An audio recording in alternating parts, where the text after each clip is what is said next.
l'institutionnalisation de la relation salariale.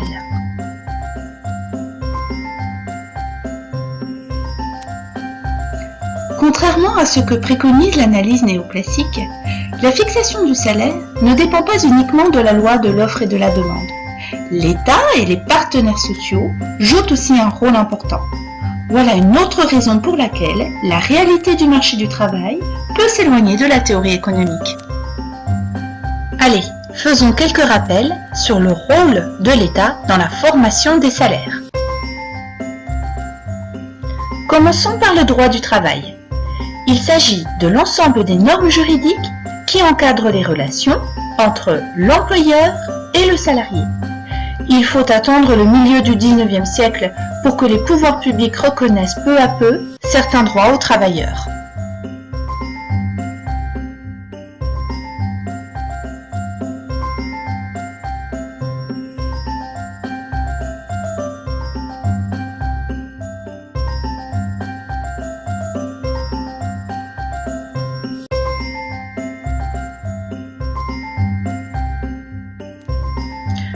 Poursuivons avec la mise en place du salaire minimum interprofessionnel de croissance, le SMIC.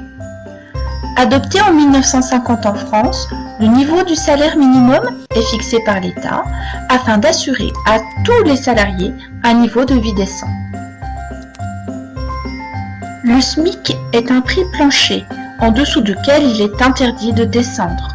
Il est valable quel que soit le métier ou la branche professionnelle du salarié.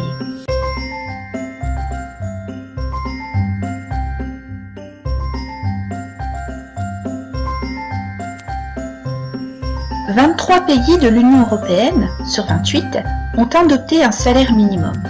Celui-ci varie de 158 € par mois en Bulgarie à 1814 € par mois au Luxembourg. Il est donc 12 fois plus élevé au Luxembourg. La France, quant à elle, se situe à la 5e position. L'État a aussi institué le contrat de travail. Au XIXe siècle, on l'appelait louage de service, puisqu'il s'agissait de louer sa force de travail à son employeur.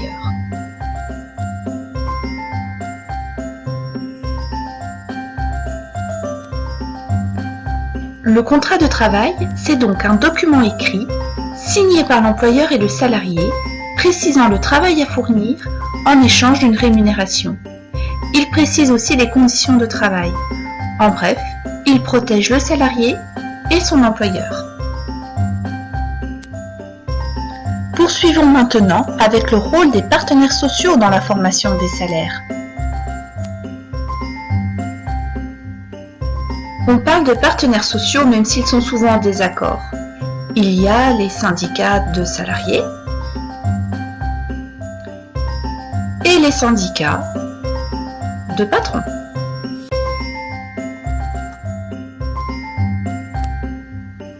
C'est avec les lois Auroux de 1982 que l'on voit les négociations collectives se développer en France. L'État réunit les partenaires sociaux pour s'accorder sur les conditions de travail dans les secteurs d'activité, tels que le temps de travail, le montant du salaire ou encore le versement de primes. Ces négociations collectives donnent lieu à des conventions collectives. Il s'agit d'accords portant sur les salaires et les conditions de travail. Ces accords sont donc signés au cours des négociations collectives et viennent compléter le droit du travail.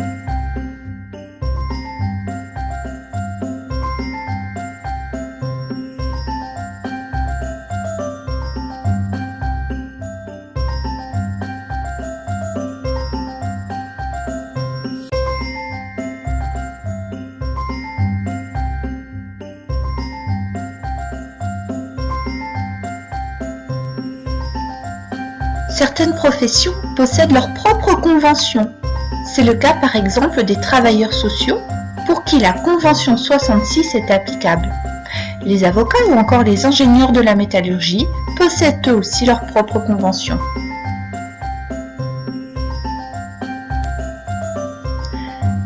Et voilà, c'est fini! Bravo pour votre patience et à bientôt!